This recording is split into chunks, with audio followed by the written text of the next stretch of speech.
വലിയ ബുദ്ധിമുട്ടാണ്. എന്തോ ഭാഗ്യത്തിൽ രക്ഷപ്പെട്ടതാണ്. എല്ലാം സ്റ്റക്കായി പോകുന്നു വണ്ടി. എന്തോ ധൈര്യമായിട്ട് അങ്ങ് എടുത്തു രക്ഷപ്പെട്ടു പോയി. 2 ദിവസമായി കണ്ണൂർ ജില്ലയിൽ ശക്തമായ മഴ തുടരുകയാണ്. പ്രത്യേകിച്ച് നഗരത്തോട് ചേർന്നുള്ള താഴ്ന്ന പ്രദേശങ്ങളിൽ വെള്ളം കയറി തുടങ്ങി. കക്കാട് പുഴയോട് ചേർന്ന പ്രദേശത്തെ കാഴ്ചയാണിത്. ഇതായത് പുഴ ഏതാ റോഡ് ഏതാണെന്ന് തിരിച്ചറിയാൻ കഴിയാത്തൊരവസ്ഥയുണ്ട്. ആ രീതിയിൽ വെള്ളം കരയിലേക്ക് കയറുന്നൊരു സ്ഥിതിവിശേഷം കണ്ണൂർ ജില്ലയിലെ വിവിധ, അതായത് നഗരത്തിൽ തന്നെ താഴ്ന്ന പ്രദേശങ്ങൾ അനുഭവപ്പെടുന്നു എന്നതാണ്. ഇന്നലെ രാത്രി ശക്തമായ മഴയായിരുന്നു. ഇന്ന് പുലർച്ചെയും ഭേദപ്പെട്ട മഴ ലഭിക്കുന്നു. ഇപ്പോഴും മഴയുണ്ട്. അതുകൊണ്ട് ഈ മഴ തുടർന്നാൽ ഈ താഴ്ന്ന പ്രദേശങ്ങളിൽ വെള്ളം കയറുന്നൊരു സ്ഥിതി ഉണ്ടാവും. അങ്ങനെ വാഹനങ്ങൾക്ക് ചേട്ടാ വലിയ ബുദ്ധിമുട്ടാണോ ഇതിൽ വരാൻ? വലിയ ബുദ്ധിമുട്ടാണ്. എന്തോ ഭാഗ്യത്തിൽ രക്ഷപ്പെട്ടതാണ്. എല്ലാം സ്റ്റക്കായി പോകുന്നു വണ്ടി. എന്തോ ധൈര്യമായിട്ട് അങ്ങ് എടുത്തു രക്ഷപ്പെട്ടു പോയി. ഓഫാകാതെ ഇരുന്നു.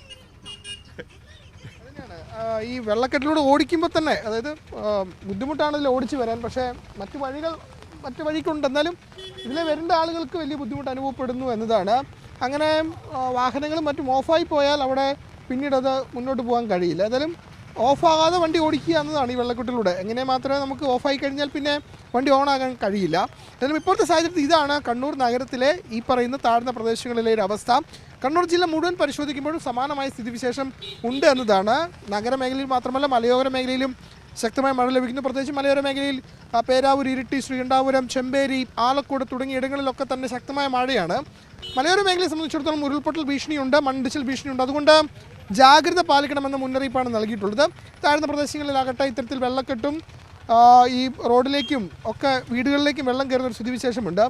ഈ പറയുന്ന കണ്ണൂർ നഗരത്തിലെ ചിലയിടങ്ങളിൽ വീടുകളിലേക്കും വെള്ളം കയറിയിട്ടുണ്ട്. ഒപ്പം തന്നെ മട്ടന്നൂരിലാണ് ഒരു മരണം സംഭവിച്ചത്. ഇന്നലെ വൈകുന്നേരമാണ് കുഞ്ഞാമിന എന്ന വയോധിക ഈ വെള്ളക്കെട്ടിൽ വീണ് മരിച്ചത്.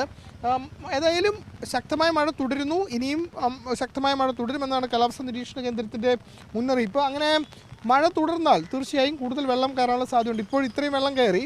ഇതിപ്പോൾ കക്കാട് നിന്നും പള്ളിപ്പുറത്തേക്ക് പോകുന്ന വഴിയാണ്. ഈ റോഡ് ഇത്രയും വെള്ളം കയറി. ഇപ്പോൾ ഏതാണ്ട് വാഹനങ്ങൾക്ക് അപ്പുറത്തേക്ക് പോകാൻ കഴിയും. കുറച്ചുകൂടി മഴ ശക്തമായാൽ തീർച്ചയായിട്ടും അങ്ങോട്ടേക്ക് വാഹന ഗതാഗതം പൂർണ്ണമായും തടസ്സപ്പെടുന്നൊരു സ്ഥിതിവിശേഷം ഉണ്ടാകും. ഇതാണ് ഇപ്പോഴത്തെ ഒരു അവസ്ഥ. മഴ കൂടുതൽ ശക്തി പ്രാപിക്കുകയാണ്. അതുകൊണ്ട് ജാഗ്രത വേണമെന്ന നിർദ്ദേശമാണ് നൽകുന്നത്. ഇന്നലെ കണ്ണൂർ ജില്ലയിൽ റെഡ് അലർട്ട് ആയിരുന്നു. അതുകൊണ്ട് കനത്ത ജാഗ്രതാ നിർദ്ദേശം നൽകിയിരുന്നു. ഇന്നും സമാനമായ രീതിയിൽ ശക്തമായ മഴ കണ്ണൂർ ജില്ലയിലെ വിവിധയിടങ്ങളിൽ ലഭിക്കുന്നു എന്നതാണ്. അത് തുടരും എന്നാണ് കാലാവസ്ഥാ നിരീക്ഷണ കേന്ദ്രത്തിൻ്റെ ഇപ്പോഴത്തെ മുന്നറിയിപ്പ്.